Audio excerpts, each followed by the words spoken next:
Hello friends, today we shall talk about a new age in the history of art, and that is the age of the modern.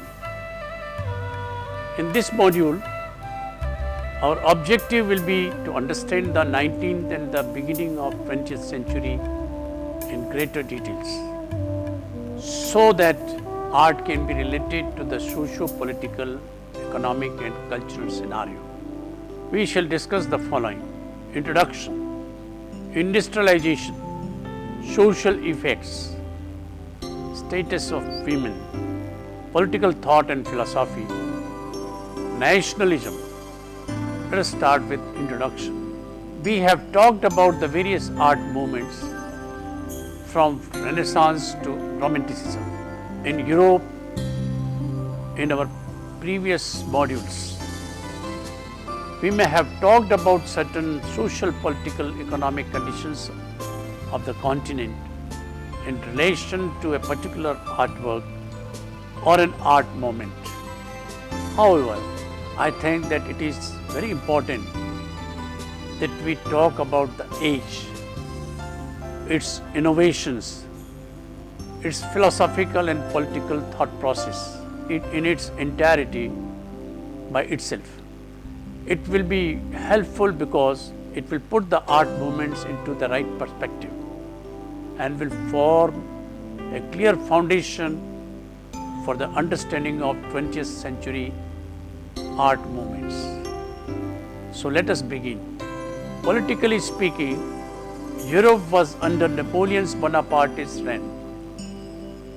In the US, Texas and other states joined the Union. And in 1781, the first 10 amendments to the Constitution, the Bill of Rights, were ratified. At the end of 18th century, India and the Far East were threatened by Europeans with colonization for their opium. In the field of sciences and technologies, an enormous number of discoveries and inventions took place from 1780 to 1800. First of all, we must point out James Watt's invention of the double-acting rotary steam engine in 1782. 2 years later, John Fitch, an American inventor, launched a steamboat. It was the dawn of the Industrial Revolution. Louis Daguerre pioneered photography in 1789. Lavoisier, who was executed in 1794, discovered the table of 31 chemical elements in 1790. In America, E.I. Whitney invented the cotton gin in 1793 and mass-produced the musket rifle in 1800. The observation of nature led to new theories about the human species and its origin. In 1859, for example, the naturalist Charles Darwin published Origin of Species by means of natural selection. Written after 5 years, sea voyages, newspapers, magazines reported scientific discoveries and also carried cartoons and caricatures satirizing political leaders and professions, actors and artists.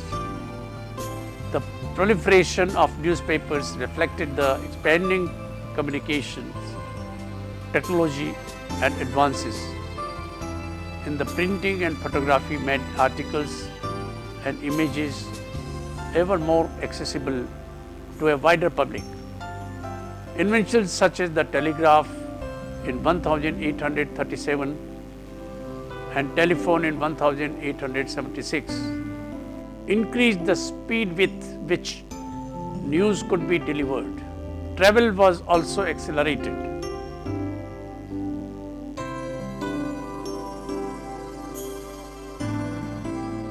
Inventions such as the telegraph,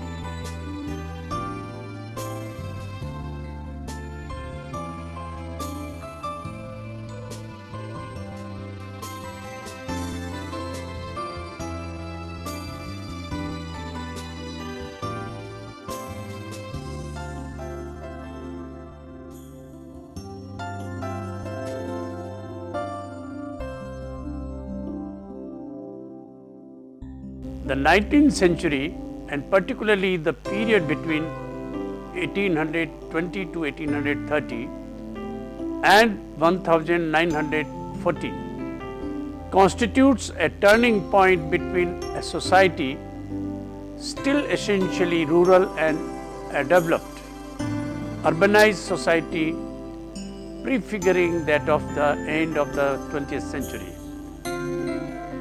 A society in which over 90% of the population would no longer be involved in agriculture, even if some of these might still live in the countryside.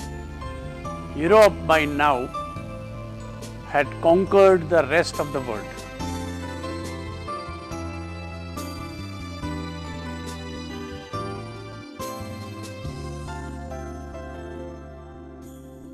Why and how did this happen?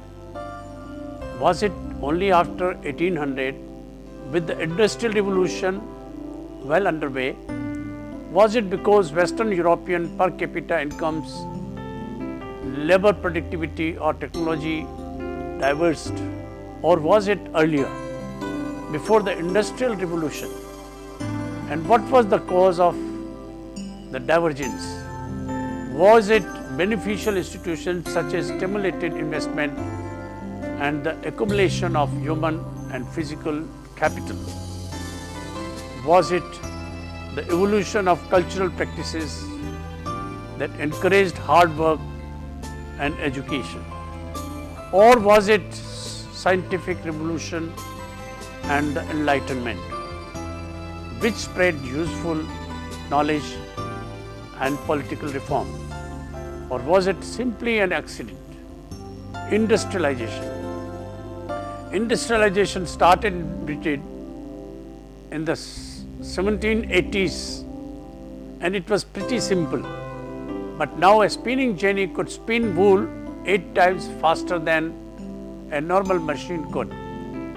It led to a growth of artisan workshops with 8 and 10 people working in them. This changes in the 1910s and 1920s, and Britain began to produce these materials more quickly and efficiently, making it a leader in production of cloth.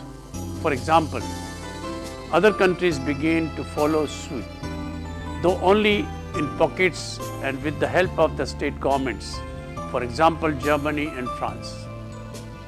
Industrialization was also connected with military strategy.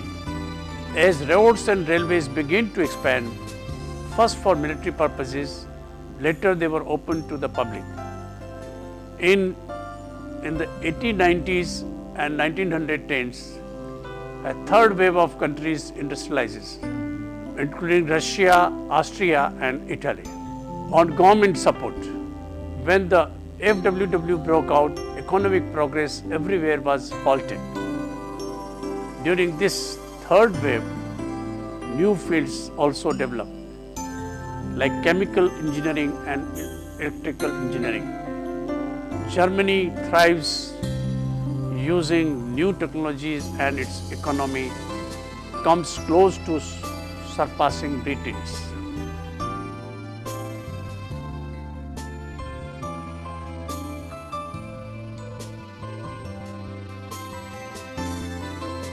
Social effects. During agricultural times, every economy was self-sufficient. Most goods you bought were probably made within 50 miles of your home. With the new change, economies became more interdependent. wool from English sheep might be used to make clothes in Germany because economies were so interdependent. The effects of war were more drastic on the world economy. Far around 1700 to 1830, the English population living in cities of more than 5,000 inhabitants rose from 15% to 34%. Importantly, this level of urbanization was achieved without the massive supports of the foodstuffs from other countries. The England of 1830s was certainly no longer a region with a surplus of cereals, despite being called the bread basket of Europe by contemporaries in the middle of the 18th century. Industrialism continued to attract huge number of workers to the cities. By 1900, over half of industrial workers in Britain, Germany and Belgium worked for companies with more than 20 workers. There were great migration shifts from the country to the city. People had to live in a very tight quarters, which made social distinctions such as the suffering of the poor and the wealth of the rich more obvious. Also a new class, the bourgeoisie, began to emerge. Bourgeoisie were basically the upper middle class. They were bankers, lawyers, doctors, while color workers and industrialists who arrived in an industrialized society in which competence and knowledge brought you success. They were not as wealthy as aristocracy, but there were more of them, so they had lots of influence in the government. They tended to be liberal and were behind many of the great changes of the country. Now the people were living in the city. Social problems such as child labor became more obvious. Also, governments realized they needed an educated populace to produce more technological innovations. The bourgeois and the petit bourgeois, lower middle class, insisted that their children be educated because they saw it as way to rise in the world. The population became more educated. Literacy rates soared, public schools were instituted in many countries. Better medical knowledge, better nutrition and housing were key requirements. Birth rate declined. Living conditions were very poor. Parks and open spaces were almost non-existent. Many people lived in extremely overcrowded attics and cellars, as much as 10 people per room. Open drains and sewers flowed along the streets with garbage and excrement. There was not any public transportation. The public health management tried to help these issues. Epidemics such as cholera and plague gripped London so many times in the 1820s and 1830s. Inspired by the utilitarianism, sides got their act together. But it could only happen in 1860s and 1870s.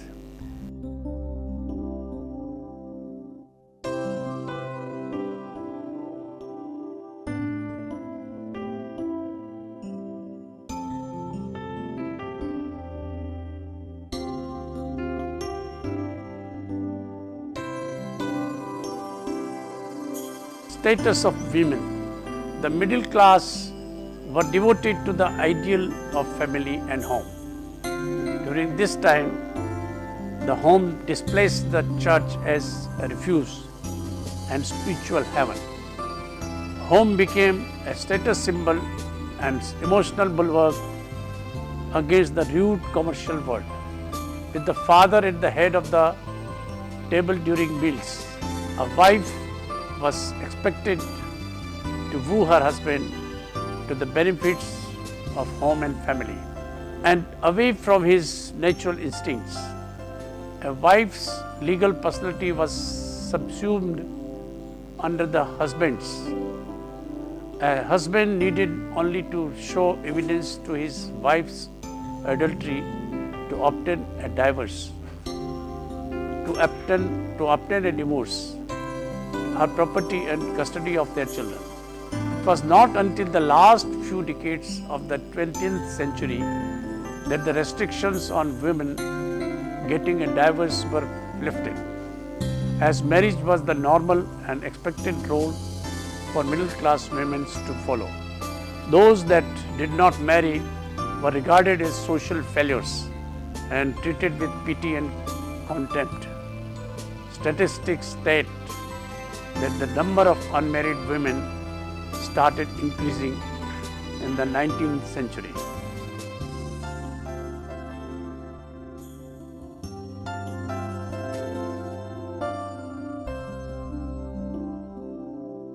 After such agitation about reform, late in the century, legislation was passed that followed for them to enter the fields of medicine, law and civil service by attending universities and colleges.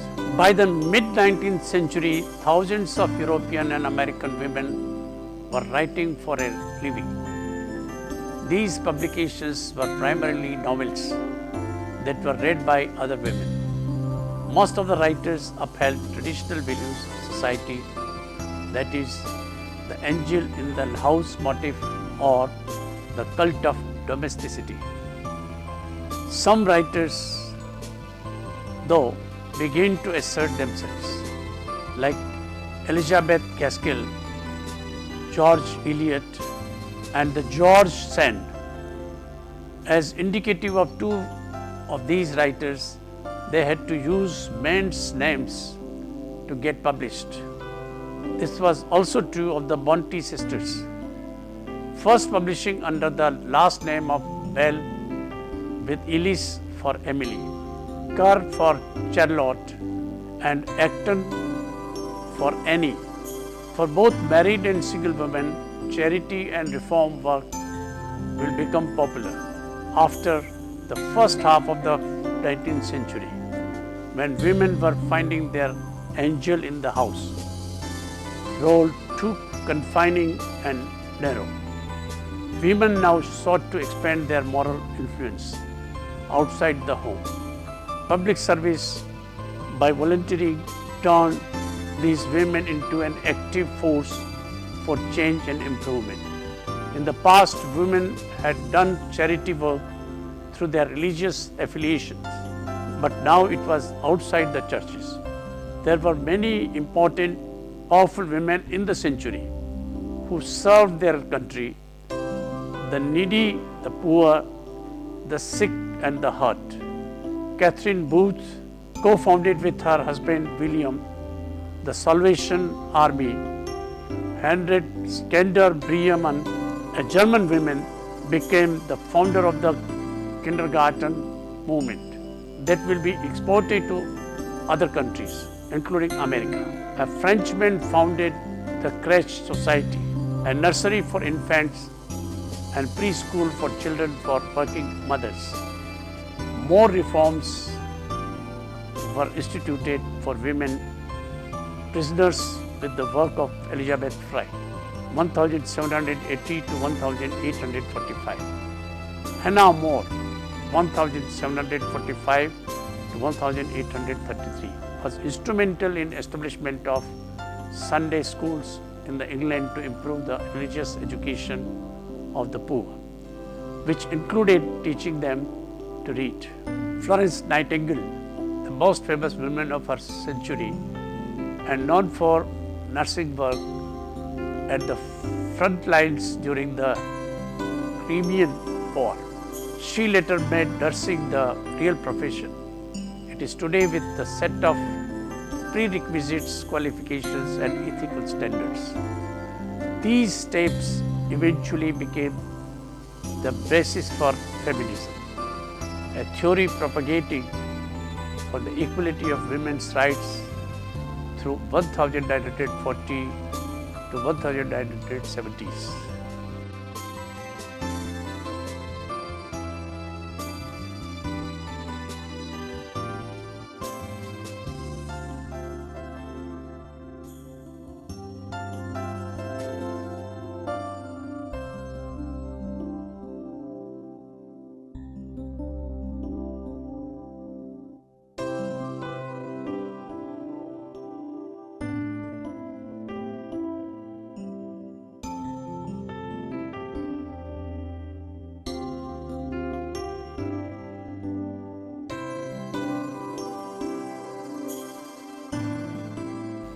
Political thought and philosophy. During the 19th century, a vein of thought known as liberalism emerges. Liberalism meant something quite different in the 19th century than it does now. Liberals were usually bourgeoisie and wanted a more democratic system. In early 19th century, most political power was held by aristocrats. They did not like the current political system in which the aristocracy had a lot of power and wanted to bring about a more democratic system. They believed voters should be fairly wealthy males. They supported capitalism and industrialization. Obviously, the liberals supported limited democracy in which wealthy white males would have the vote. They also believed in social reforms. They were very enthusiastic about technology and could not even imagine that technology can ever be detrimental to the human society. This optimism continued till the First World War. The last decades of the 19th century were very prosperous and cheerful, and everything changed after the FWW. There were also many other standards of thought in Europe in terms of the betterment of the society. Let me tell you that 19th century thinkers both developed from and reacted to the Enlightenment's notion of progress. The Renaissance started with the desire and intention of our intellectual lives changes, and now the universe, nature and human being was the center rather than goal. Immanuel Kant, 1724 to 1804, a liberal in the best Enlightenment manner, held that genuine knowledge must be rooted in human reason. He distinguished knowledge that thrives from experience from that which is independent. This knowledge must possess objectively, that is, be universally and necessarily valid.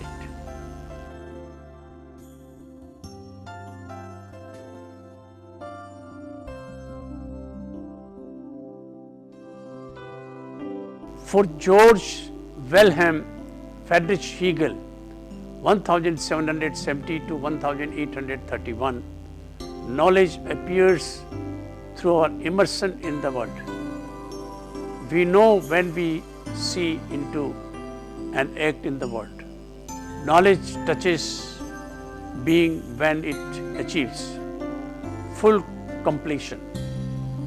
What this being achieved always involves others, so that for full existence, being for itself, we need both being and other, which is also called ideality or absolute being. Finally, being for itself is reflexive, bends back into the realizes absolute being, thus becoming both the object seen and seer, that is, i.e., total recognition, the total self-recognition. How is this effected without infinite acts of self-recognition and recall? Through freedom is what the world is aiming at. But this idea is both concept and clothing, which for Hegel is history. the merging of individual identity in national, and finally absolute mind. Mind through history is absolute, mind's own march towards itself, towards self-realization of freedom.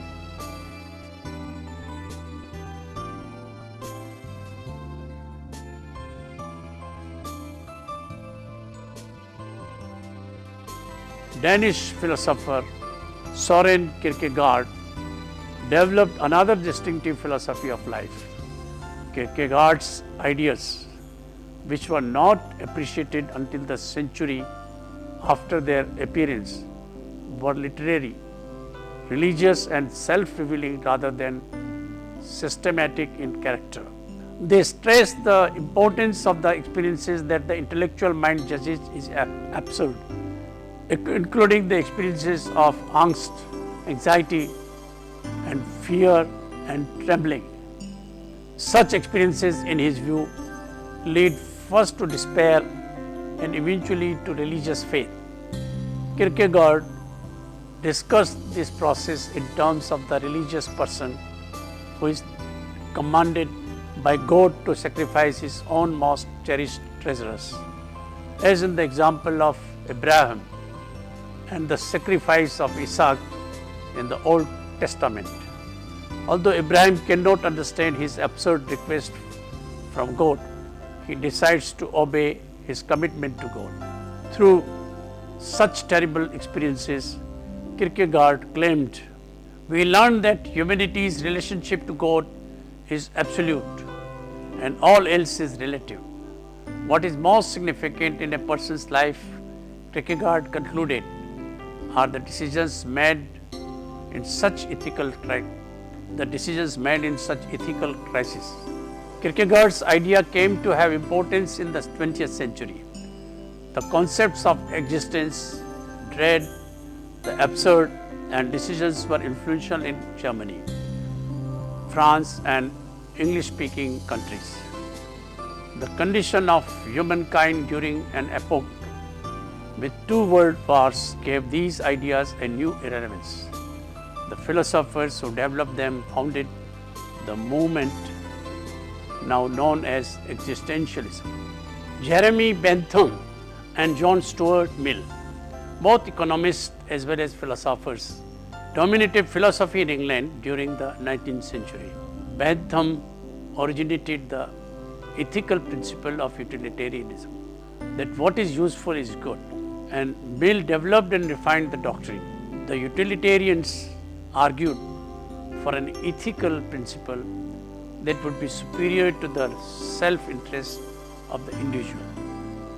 Just as Kant had established a rational principle of moral law superior to individual desire, by which people's conduct ought to be governed, the utilitarians based their principle on the theory that everyone desires his or her own happiness, that people have to find that happiness in society, and that consequently we all have an interest in the general happiness.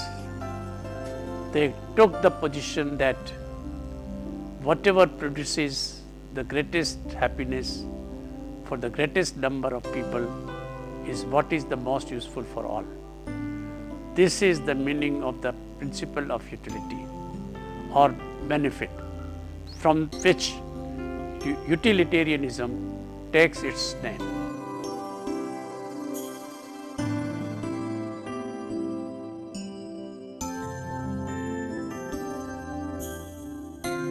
The most influential achievement in political philosophy during the 19th century was the development of Marxism. German political philosopher Karl Marx, who created the system known as Marxism, and his collaborator Friedrich Engels accepted the basic form of Hegel's dialectic of history, but they made crucial modifications. For them, history was a matter of the development not of absolute spirit, but of material conditions governing humanity's economic existence. In their view, later known as historical materialism, the history of society is a history of class struggle in which the ruling class uses religion and other traditions and institutions, as well as its economic power, to reinforce its domination over the working class. Human culture, according to Marx, is dependent on economic conditions and serves economic ends. Religion, he concluded, is the opiate of masses that serves the political end of suppressing mass revolution. Marxism is a theory of revolution, of history, of economics and of politics, and it served as the ideology for communism. It believes that industrialization and capitalism had ultimately proved to be harmful to the lower class, that it was bad, that the lower class was being harmed, and that property rights had to be ignored in order to attain equality. Nationalism. Nationalists believe that their race, ethnic group or nation was somehow better than other races, ethnic groups or nations.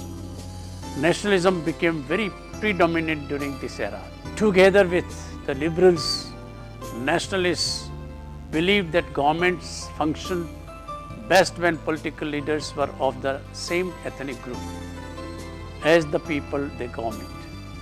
Many countries, including India and other colonies, also woke up and embraced this concept.